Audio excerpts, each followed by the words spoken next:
Okay,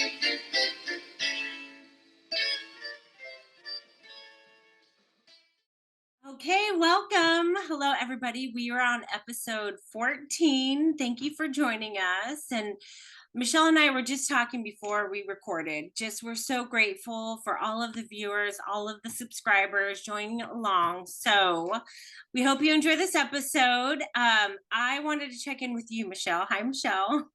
Hi. Last episode, we talked about self-sabotage, and you had vulnerably, honestly, beautifully shared your struggle right now with your medication that you said it had run out, and you've done so much towards your mental health, and that you were going to try it of not getting it refilled, but it's just been a cycle for decades now. And so I said I was going to ask you next episode, so here we are. Before you know it, we're here again. And you're right. So I do this to myself every time. If I run out, meaning I exhausted my refills, I'm like, I'm gonna try this not using antidepressants because I don't want to. There's nothing wrong with it. I don't know why I do this to myself every time. I wanna, I guess my thought, and I'm just saying this as we're talking right now, I don't, because I've never really sat and be like, what's so wrong? It doesn't, it helps me, but it doesn't, it kind of numbs me too at the same time. So I don't fully feel things like my emotions are, it's just, oh, okay, it's good. And without it, it's, my emotions are, I feel like now where I am in my life, I want to learn how to, Cope with it without medication. yeah, uh, manage it. So not saying that I won't get down, but to nurture myself and give myself what I need uh, in those times. So it's going to take practice, but I didn't have these tools back then of all the previous times, and now I do. I feel like I do, so I want to use it. So I have not refilled my prescription, but I do. The gray clouds, the last time we spoke, it's clearing away. But I say this today, tomorrow's another day. Um, and I know that, and because I'm aware of that, I want to be able to help myself on those cloudy days. Instead of just letting the storm come and then I'm stuck inside all the time. Like, I want to be able to put on a jacket and a scarf and still go outside in these stormy days. Work through it and know how to manage it. So it's a lot of self-talk. It's a lot of resetting, reminders, rebooting, and giving myself love. And giving everything else love, not just me, but looking at. So I saw our mom yesterday, and we celebrate all our birthdays, or all our, when I say all our, it's me, my mom, and my younger sister. Our birthdays are within a week of each other. Like, there's 3 birthdays in within 7 days, and so every year we celebrate all our birthdays together in one day. And I found a card, and it was talking about um the simple things in life, but appreciating it. And I got it because I really resonated with that. Like, people say stop and smell the roses, but did you have you ever really thought about what that meant? And I knew what it meant, but I was like, yeah, stop and smell the roses. But no, really, like, what does it smell like? What does it do to your body when you smell it? And all those things. And I do those things regularly now, and it helps me reset. It helps me snap out of my head of the loop that it goes on of everything sucks. And so yeah, I wanted to update you saying no, I haven't, but I'm not going to. I want to see where this goes. But if I really can't do it, then I'm gonna have to, and I know that. But I do this to myself every time. But I didn't have the tools back then, and I do now. That's the difference. Yeah, thank you for sharing your journey and being honest about it. And yeah, I can imagine it is, you do have all these tools and a different mindset. And so keep us updated, okay? I mean, because a chemical imbalance in the brain is legit. So, like, this is not, Yeah. don't take your medication and just try to do it Right. on your own. As in No. the previous um Michelle shared her journey.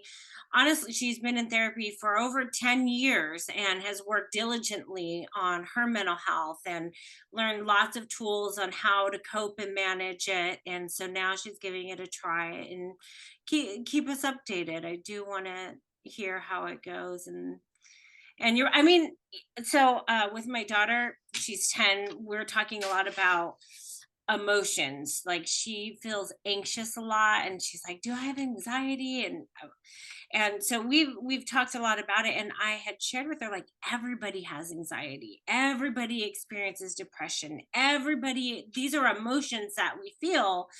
It's just whenever it inhibits your everyday life and you can't function regularly, normally, or whatever, normally, that's Right. whenever, other interventions need to be made. So yeah, Yes. so good for you for trying that, and keep us updated on that. Yes, I will. I'll help hold myself accountable, especially because of what we're doing here on this podcast of discussing our everyday,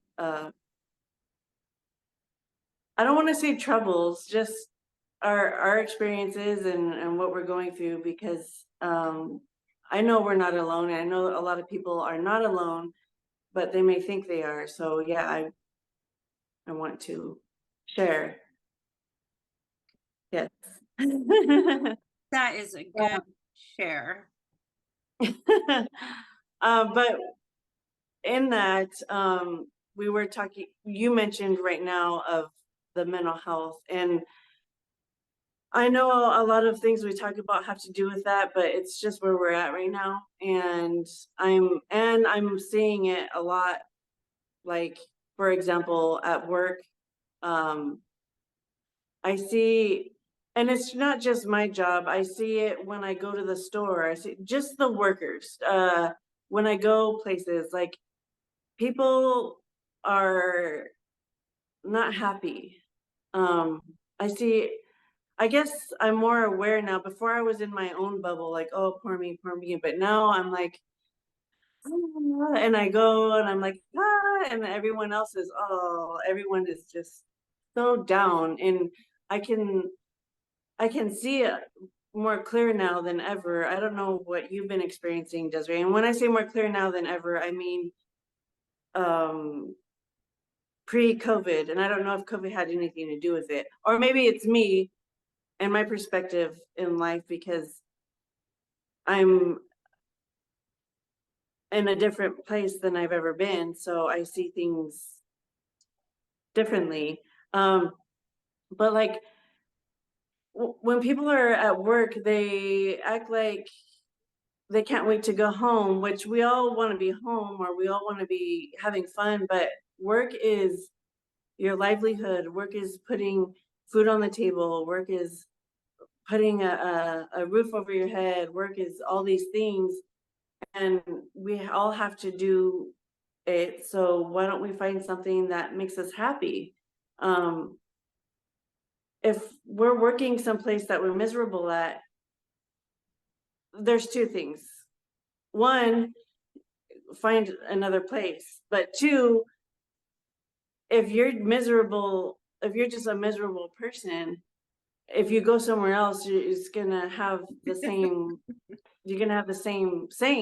So, I wanted to bring it up though because I'm seeing it a lot, and I'm also seeing people are not happy because their workloads have more than doubled because people don't want to work anymore. I'm saying this very vaguely because I didn't do research on this to give you numbers and stuff, but I'm just seeing it with my own eyes. Like if you go out to eat, like the food takes twice as long because there's less staff, there's less waitresses, there's less or waiters, there's less chefs, there's less. I don't know where everyone went. I don't know where everyone went or what they're doing or how they're living. But there's a lot less workers out there, and I'm seeing it. How about you? Definitely. And I agree with like people, the customer service. And you had mentioned a couple of things, like if they're just not happy in their job or they're just a miserable person, but also it might be generationally as well. Like you see the young workers and I feel like that they're just like grumpy, like they're like upset to work. And yeah, customer Yes, service is in the crapper, I feel. And so whenever we go out and someone like it looks like they're enjoying the job, it's like, oh, that's a breath of fresh air. Like, yes, how good for you. Okay, that's and me. This is a pleasant experience. true. Yeah, I feel like it's generationally too. Like the younger people are just, they're distracted or they want to go check their TikTok or they want to I don't know. It's uh and after COVID, um or because of COVID, there's the great resignation, they've called it, that was taking place for a couple of years after. Oh, I looked it up because even where I work now, they've had a really high turnover and they attributed that to the great resignation where so many people left their jobs. I think for a few reasons, like COVID hit, and we're still experiencing the aftermath of that. I mean, COVID's not over. It may never be over. There's like a resurgent again now, but I think people were kind of um looking at what's most important to them, like especially like working parents, if their job wasn't being flexible with them with their sick kids and everything. And so they were looking at like satisfaction at the job, pay, purpose, all of those things. It was like, okay, no, I'm going to change or I'm going to go do something else. But the New York Times had said tens of millions of Americans have changed jobs over the past 2 years. Tens of millions. And yeah, so there's been a big shift. I did work in workforce development at through the county in Ohio where I live here, and I help people find jobs and I help people go back to school and increase their education. And it was this really weird thing because it was lots of people looking for jobs and a lot of employers looking for people, but there was like this weird disconnect. People would apply and not hear back from employers for months. And it's like, but the employers, you go to the restaurants and you see the signs, short staff or sorry, Yeah, whatever, or hiring immediately or all these things. So, yeah, that's weird. yeah. I mean this topic is great to discuss with you being in it, seeing it. So did you get feedback from the employers or from the applicants? Like why? Meaning the applicant didn't take the job because they didn't offer what they felt they needed to be paid, or the employer didn't hire the person because whatever reason? Like, did you hear all that, or was it just one side, or you know what I I did mean? not speak with any employer. So I just work with the people looking for jobs. So I don't know on the employer's side what their hiring process and criteria, or why they were taking so long to get back to people. Um, but as far as the applicants go, I did have this a few people I was working with just refuse a lot of jobs. And I'm like, you don't you don't have a job. You've been out of work for months. You're getting offered, well, no, I want more money, or I want more money, or whatever. And in the meantime, not taking anything. So I don't know. Yeah, it was just definitely a weird time of like a lot of people looking for jobs. Another thing is, what is, I don't know what it was called because I did not have the luxury of getting this, but it was like super unemployment, where people who were on employment because of COVID got like an extra amount of money. Do you know about this? I think it was like $600 a month, or do you know about this? No. Yeah, when people I were, also I worked through the whole I haven't not worked, so I and don't you don't know. watch the news. I work too through it all, but yeah, And I don't watch the news, you're yeah, right, for people, my own sanity, but then I don't know things, yeah, so people got extra unemployment. They got a lot of extra things, extra um, government assistance and things like that because of COVID. So people just had, so why would they want to go to work whenever you can get like way more money being on unemployment than working a full-time job? Yeah. good point. Are they still doing that? No, no. Okay. That, I don't know when that It stopped. was only during the Maybe or something. yeah. It was a while. Like food worker, all the industries that kind of halted or shut down, people who were laid off were able to get extra money. I don't know, Okay. but yeah. Well, I'm seeing the current people working, including myself, as in wearing multiple hats, they call it, like, w working multiple roles. It did affect me, at first, like, I'm like those people that are like, "I need to be good at what I do or else, like, I can't," like, what I'm trying to say is if you're have your role, whatever that is, I focus on that and I do that well. But if you are assigned 3 positions for your role that's not your role, I'm not gonna be good at all 3 Right. as as good as I would be if I only did that one role where I could focus all my attention to it. So I had to do my best with, what I got with what I have to work with, but I also know it's everywhere. If I quit and go somewhere else, I'm gonna experience the same thing. Like, it's not this one place, it's where we're at right now, and especially, I think right now, we're in this shift where the people we worked with are now retiring. I think there's like a big lump of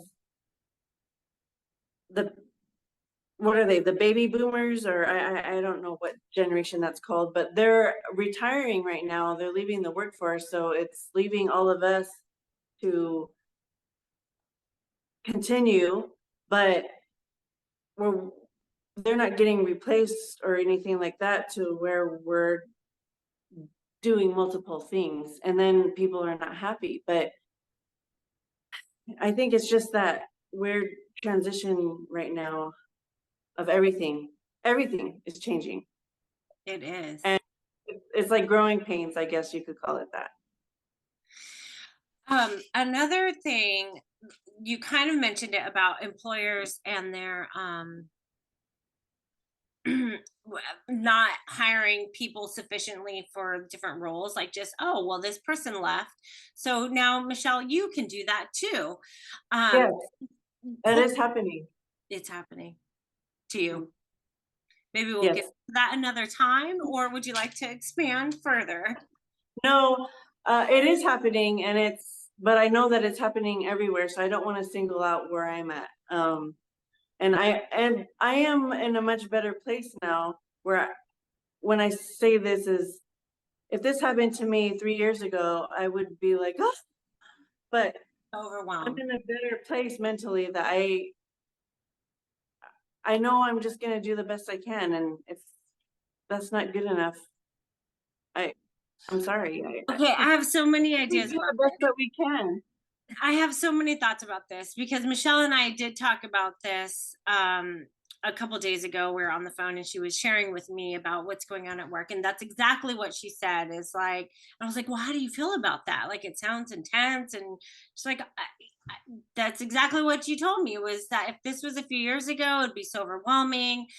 Yes, And I think that our culture, our society, or America, and I can't speak for other countries, but we're all kind of experiencing uh, PTSD from COVID. I heard this quote years during COVID. It was like we're all in the same storm, but a lot of us have different boats. Some have yachts, and COVID didn't really even phase them.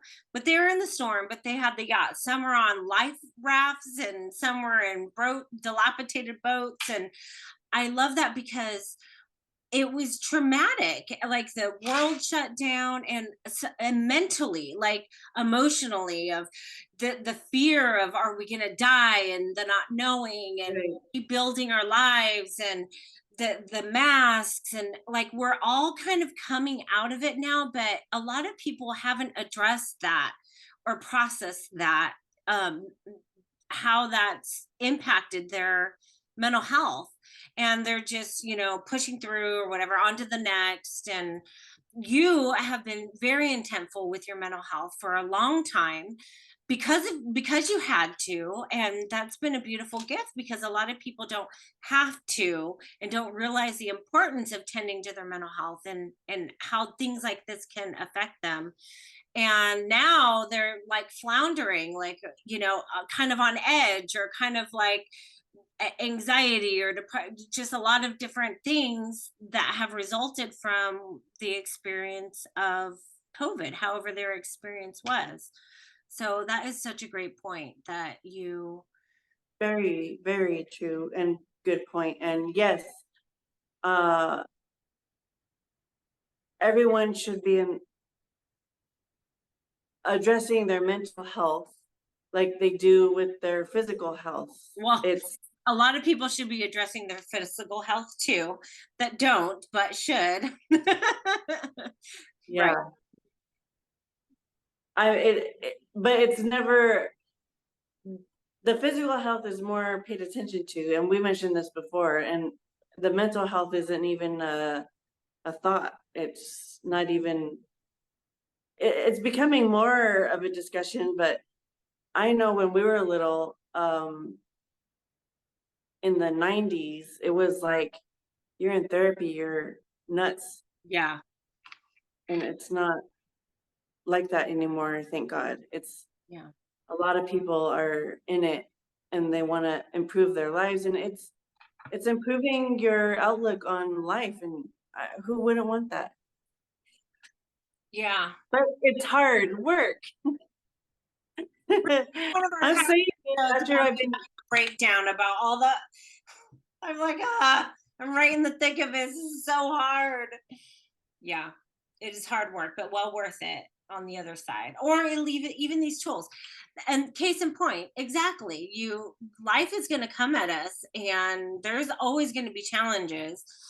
But how you deal with them, those are some of the things that you can learn through addressing mental health and counseling, or wellness classes or courses or books. I mean, there's lots of information about how to deal with that. And with your other hat at work, you like I'm just going to do the best that I can, and it's not weighing you down. You're not stressed about it, because what can you do? Stress, that doesn't help anything. That doesn't change anything.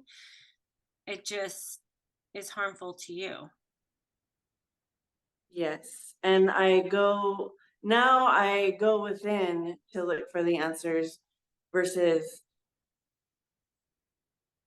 trying to figure it out on my own or try to ask people that don't know and give me wrong advice. I I know that I'm able to go and sit and breathe and go within, and I will get the answers, and that is like magical for me. So I know that I have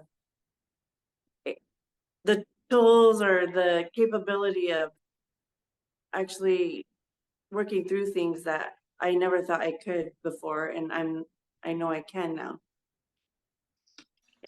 Um, when you were talking a few minutes ago about people who are just miserable at work, like either leave or like change your attitude. It sounds like you have such a great perspective of it. Like, you could be super upset, or anyone in the workforce. I think about my job last year was so incredibly challenging. I got a new job a few months ago, and so I work remotely, and it's a completely new job, and I'm loving it. But last year, the caseload was so high. It we contracted with the county, a whole new system, and I was pretty miserable. And I am not a miserable person. Like, I hardly ever complain. Like, I'm one of the we've talked about my strength of positivity. So I'm the one that, like, oh, it'll be okay, or maybe we can brainstorm some solutions, or I'm just, but in that job I was not. And here's the thing, when you focus on the negative, do you know what shows up more? Negative. Yeah. So, and I felt myself in that cycle of like grumpy and upset, and then this would happen, then I'd be more upset, and this would happen, I'd be more upset, and just like, I remember talking to my supervisor and a coworker about that. Like, this isn't good for my mental health. This is not who I am. I am not doing well in this job. I mean, on my 90-day review, actually, I went in and I said, I'm ready to quit. Like, I'm not really understanding this. I thought I was intelligent and capable, but this job is proving me otherwise. I don't think I'm cut out for this, and that's okay. Like, tell me, because I'm fine to find another job. Like, I have a lot of skills. And she said I was doing a really great job. And I'm like, I don't feel like it, but you're my supervisor. So if you're telling me that, then I believe you. It was just a very challenging job, but my supervisor said it was fine. So then after that, I'm like, okay, I mean, I'm doing the best I can. I feel like I'm failing. And that was the thing. My caseload, I had 190 people assigned to me as a social worker. And it just was too much in workforce development. Um, it was just too much. And how could you could do your best, but it's still not enough. Like, there's just so much work to do, and so many people that have needs, and it just felt so overwhelming. But because they just piled it on, because there's not a lot of people out there to do the work. I guess exactly what you're saying. Like, you have a new role now, and people are getting things piled on them, and it's stressful. It is. And I want to say to not just for your own work, but where you go places, to be patient with the workers, with other people, because a lot of us are doing the best. There are people that are not, but you see it. I hope you would be able to decipher the ones that are actually doing the best, even though it's taking forever, whatever it is you need to. I'm saying this because I went to get some pictures printed at A the store. store over here. The store over here, yeah. And the guy at the register was, the line was, backed up and he was the only one. And he wasn't just standing there not doing his job. He was helping, but sometimes they can't find the pictures or whatever, and he's doing the best he can. And these people in line were so annoyed and so and I'm just like, that's not helping anyone. I know, okay, if you're in a hurry or something, why don't you, this all went in my head. But I'm like, I was also, I needed to be somewhere, and I thought, okay, well, maybe I'll have to go to the place that I needed to go to, and then I'll just come back when I'm done, and maybe the line will be gone by then, or maybe not, but I won't be in a rush anymore because I handled what I needed to. So to have compassion for all of us that are wearing multiple hats, because we're trying our best, and I, Also, I'm feeling a little convicted because I'm thinking about like instant gratification. Like, and I've what I'm thinking of, there's this, I've seen the sign before, like, because you procrastinated doesn't mean it's an emergency for me, or something like that. Like, I've done that so many times where I've known that I needed to do this, I waited to the last minute, and I go to whatever at it's a lot of photo projects. I'm a photographer, so I'm like, okay, I got to get it in now. I've known that it needed to happen, and then they mess it up, or there's a long way or whatever, and it's like, well, I could have done this a yeah, week ago. Like, yeah, but in the moment I'm like, oh, why did they mess this up again or whatever. It's so yeah, important, just having grace, but also kind of accountability too. Like, hey, well, before you blame someone else, then if you're getting exactly. That's grumpy, just if you're waiting to the last minute, then whose fault is that? Yeah, that's a great point, because things happen, life happens, nothing is perfect here. And to just go with it, it all works out. And that also goes through my mind whenever something's not going right. Like, it all works out, everything always works out. And if it doesn't, you're not on the other side yet.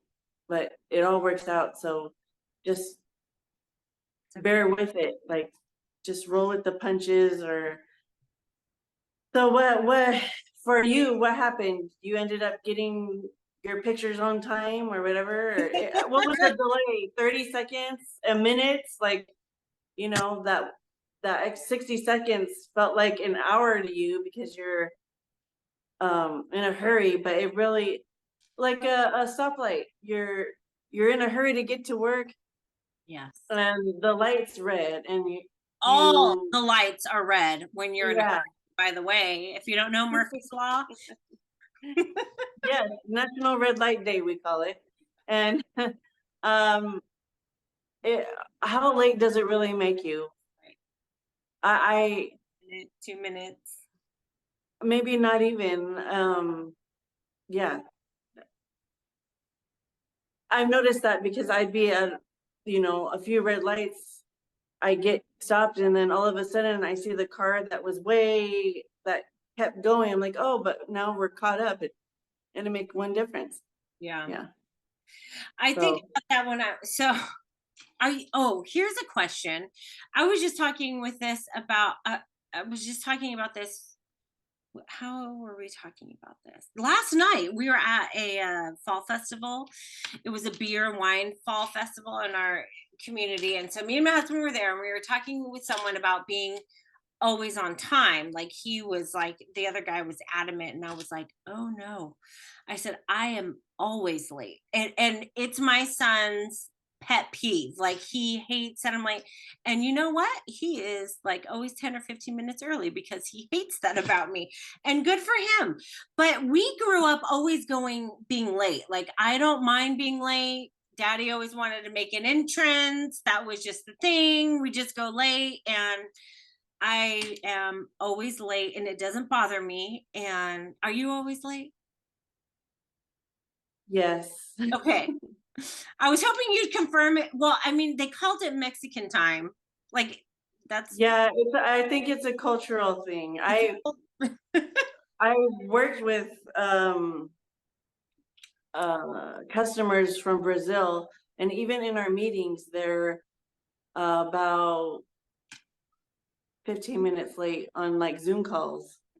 And our rule at the company is like you wait 5 minutes, and if they're not like in the chat or whatever it's called, uh 5 minutes past the meeting time, then they missed it. But we don't do that with those customers because we know. they'll be Yeah, I cultural thing. And then there, I mean, but then other cultures find it rude that yeah, you are late. yeah, Um, and yeah, but yeah. I find it, I try my best, but I'm always 15 minutes late. Yeah, I would say or more, depending on the situation. I don't know.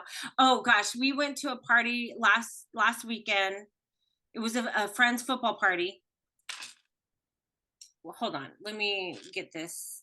No, that's not that party. It was an open-ended thing where it was like 1 to 4. And my son was like, what time did it start?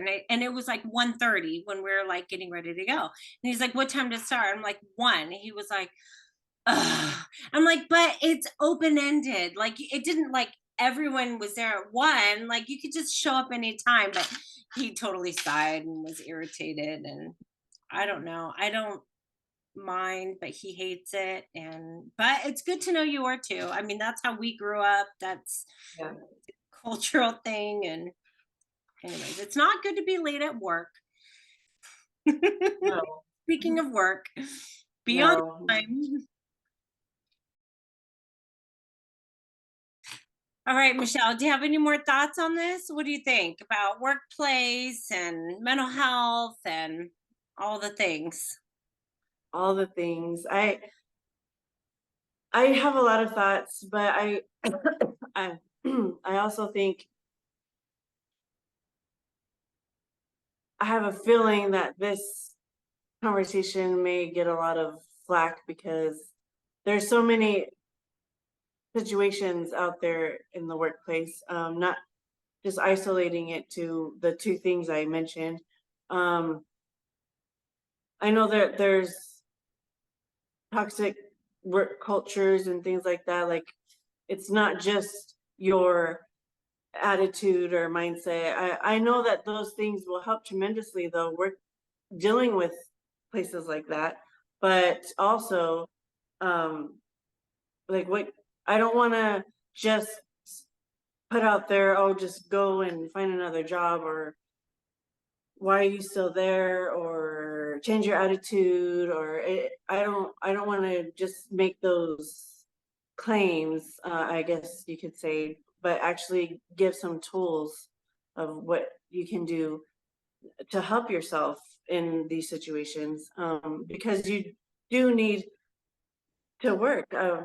I don't, unless like you're inherited millions from your family, um, the majority of us need to work to have a house and food and clothing and clean water and all these things. So